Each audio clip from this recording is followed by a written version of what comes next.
Muy buenas tardes, tengan apreciables alumnas y alumnos.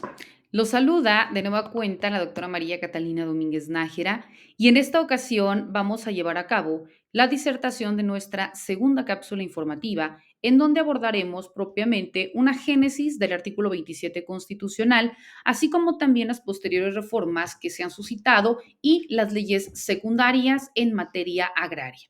Es importante citar que el artículo 27 constitucional es aquel en donde encuentra su base o sus cimientos el derecho agrario. Se trata de un amplio artículo que se considera como el más extenso de la Constitución. ¿Por qué? Porque regula también, o dentro de su contenido, se aboca a la protección o la regulación de la propiedad, la tenencia y el aprovechamiento de la tierra en nuestro país, ¿verdad? Es importante también que nosotros identifiquemos que a pesar de más de 8 décadas de su aprobación por el Congreso Constituyente en Querétaro, este artículo 27 constitucional logró consolidar los afanes de los sin tierra. Ahora vemos pues que no tiene este mismo reconocimiento. ¿Por qué? Porque las diversas reformas que han experimentado le han creado un nuevo rostro. Es necesario que nosotros identifiquemos o que conozcamos el sentido de esto, ¿no? El proceso evolutivo por el cual ha atravesado el artículo 27 constitucional para poder comprender desde diversos aspectos estos posicionamientos importantes sobre aguas, sobre minas, sobre petróleos, sobre estas formas de reconocimiento que se da a la tierra y también de explotación, ¿no? Cuando nosotros hablamos propiamente del triunfo de la Revolución Constitucionalista, se convocó el 14 de septiembre de 1916 a un Congreso Constituyente con el fin de elevar diferentes preceptos constitucionales, las leyes dictadas durante la Revolución. Por ello, dentro de este Congreso, que se quedó instalado el 1 de diciembre de 1916, Venustiano Carranza envió un proyecto de reformas que no logró satisfacer a todos los diputados constituyentes, representantes de las diversas corrientes populares que afectaron durante el movimiento armado, por lo que surgieron enmiendas al proyecto inicial. El Congreso Constituyente dejó la discusión y el estudio del artículo 27 constitucional al final de sus trabajos y motivó un debate de gran trascendencia histórica. Con este propósito, el Congreso Constituyente se declara en sesión permanente desde el 29 de enero de 1917 y concluye trabajando día y noche hasta el 31 de enero de ese mismo año. De ahí pues vemos que la iniciativa de Carranza solo se tomaron algunos párrafos que se consideraron importantes, pero se formó el artículo nuevo con principios que sirvieron para poder orientar el programa de reforma agraria que había surgido emanado de la revolución, ¿no? Es importante también que citemos que en la elaboración del proyecto del artículo 27 constitucional tuvo una participación el ingeniero Pastor Roaux y en esa época era el encargado de la Secretaría de Agricultura y de Fomento y en su calidad de presidente de la comisión en la que colaboraron también los ilustres constituyentes como Julián Adame, el licenciado Pastrana, José Álvarez y José Natividad Macías, entre otros. También tuvieron importante participación los miembros de la primera comisión de la Constitución, que fue el general Francisco Mujica, quien la presidía el licenciado Enrique Recio, el doctor Alberto Román, el licenciado Enrique Colunga y el profesor Luis Monzón. Este artículo 27 constitucional establece el principio central que la propiedad de la tierra y aguas comprendidas dentro del territorio nacional corresponde originalmente a la nación, la cual ha tenido y tiene el derecho de transmitir el dominio de ellas a los particulares, constituyendo la propiedad privada. Lejos de que el Congreso Constituyente creara el primer párrafo del recién aprobado artículo, una gran garantía de la propiedad parece más bien que niega la propiedad privada en un sentido clásico, pues atribuye la propiedad privada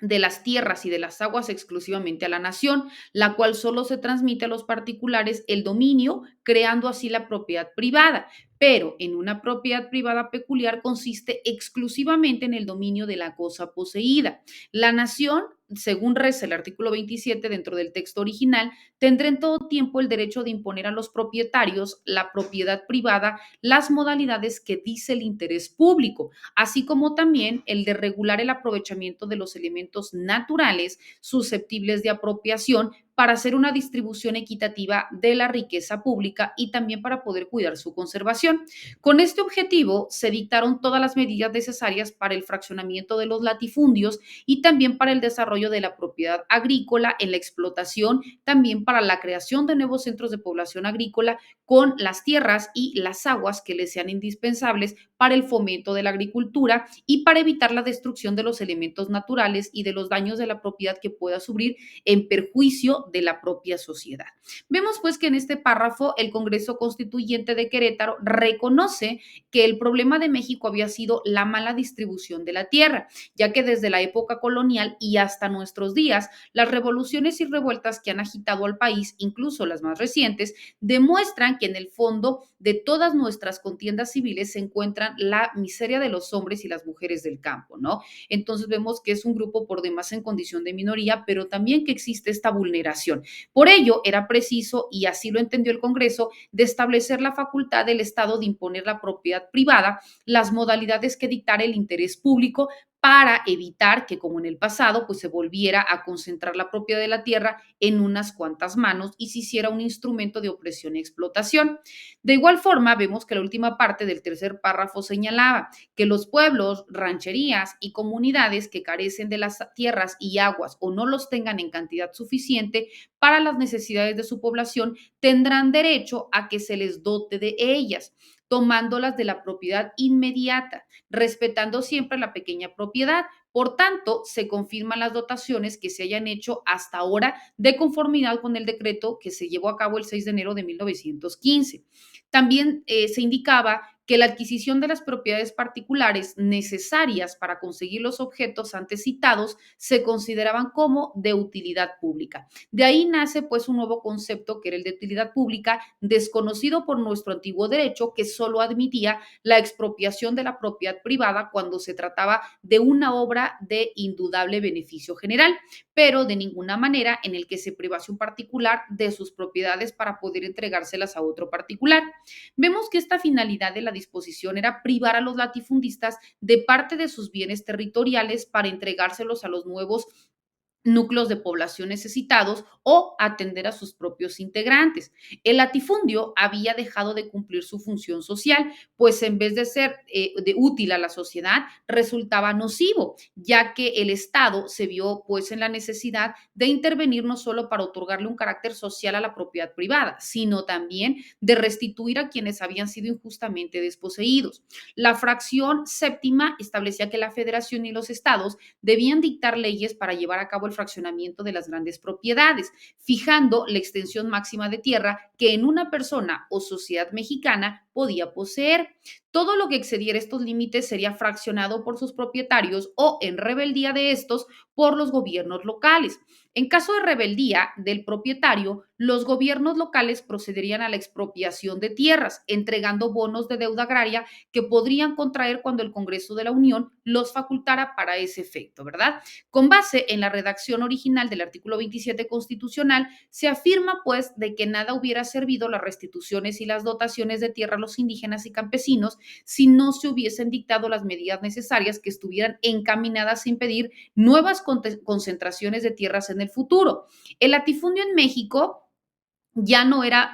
viable económicamente, pues el sistema para su expropiación y explotación era por demás defectuoso, ¿no? Esto dio origen a una nueva distribución de la tierra y a un nuevo régimen de propiedad producto de las demandas agrarias revolucionarias. Por ello, el artículo 27 constitucional, gestado en el seno del Congreso Constituyente de 1916 a 1917, se transformaría a lo largo de este siglo de muy diversos sentidos e incluso contrasentidos, ya que dentro dentro del texto original, que en un primer párrafo se vio como el pacto social más importante surgido de la Revolución Mexicana e incluso como una decisión política fundamental en cuanto a la propiedad y tenencia de la tierra en México, pues experimentaría un cambio muy significativo a finales del siglo para conseguir una mayor modernización en el campo mexicano, ¿no? Con estas y otras justificaciones, este precepto constitucional fue perdiendo su rostro original en la medida en que la sociedad mexicana se transformaba y encontraba mejores formas de hacerle frente a las necesidades que estaban imperando, ¿no?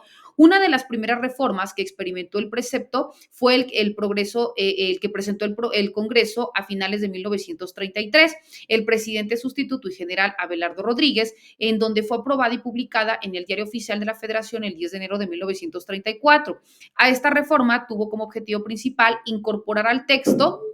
del artículo 27 los postulados y principios de la ley agraria del 6 de enero de 1915. Vemos pues que estos y otros temas, estimados alumnos, son los que vamos a continuar disertando en nuestras subsecuentes cápsulas informativas, así como también de manera muy puntual en nuestras sesiones virtuales, quedando como siempre a sus apreciables órdenes y que tengan excelente día. Hasta luego.